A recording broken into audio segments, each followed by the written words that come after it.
Sabe aquele tipo de livro que a gente lê quando é criança e que, de repente, ganha um significado completamente novo quando a gente cresce? Pois é, poucos fazem isso de um jeito tão profundo quanto O Pequeno Príncipe. Hoje a gente vai mergulhar nesse clássico para entender por que ele continua tão essencial. A grande pergunta que fica é: o que faz uma história aparentemente infantil sobre o menininho de outro planeta tocar tão fundo na gente que já é adulto? A magia, como a gente vai ver, está escondida bem na nossa frente. Bora encontrar ela juntos?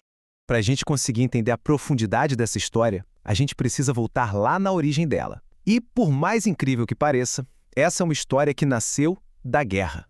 Pensa só, estamos em 1943. O mundo está literalmente em chamas, mergulhado na Segunda Guerra Mundial.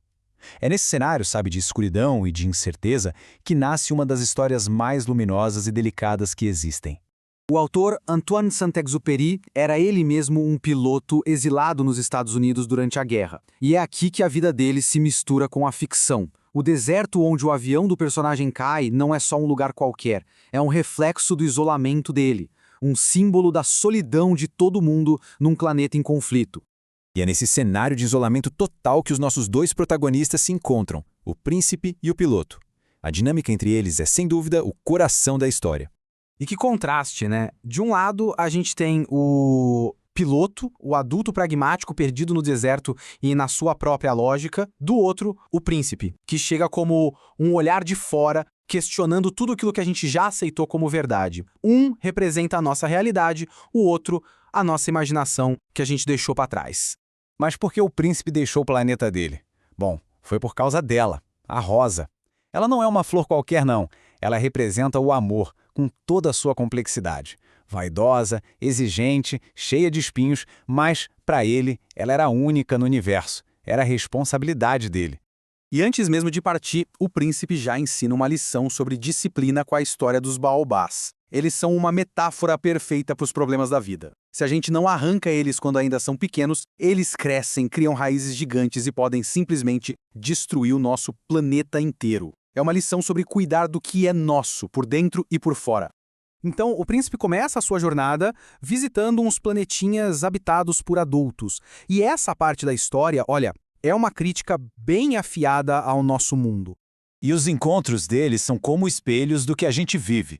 O rei que precisa de súditos para se sentir poderoso, o vaidoso que vive de aplauso vazio, o homem de negócios que conta estrelas que nunca vai poder tocar, são caricaturas das nossas próprias obsessões com poder, ego e posses. Cada um ali preso na sua tarefa solitária e, no fundo, inútil.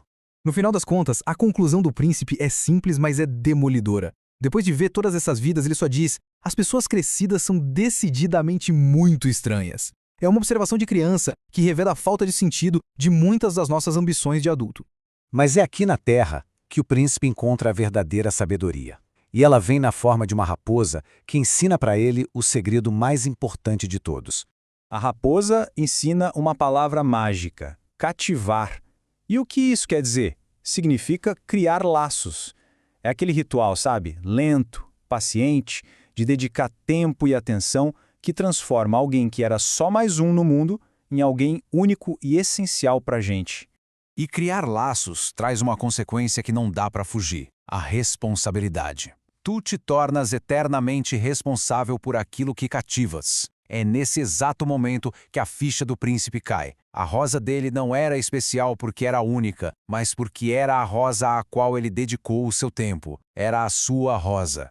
E por fim, a raposa compartilha o seu segredo. Talvez a frase mais poderosa de toda a literatura. O essencial é invisível aos olhos. Só se vê bem com o coração. Essa verdade que dá sentido à jornada toda, a todas as perdas e encontros.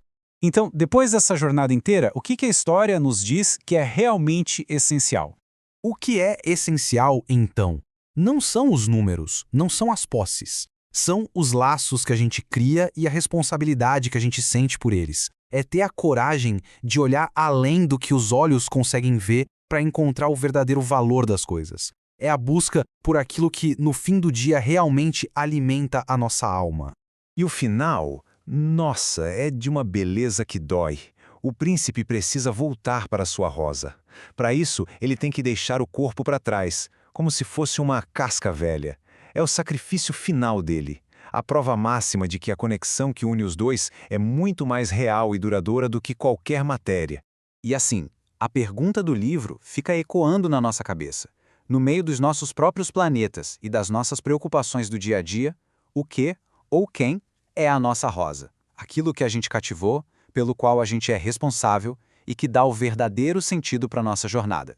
Porque no final, o livro deixa essa certeza. O essencial vai ser sempre invisível aos olhos.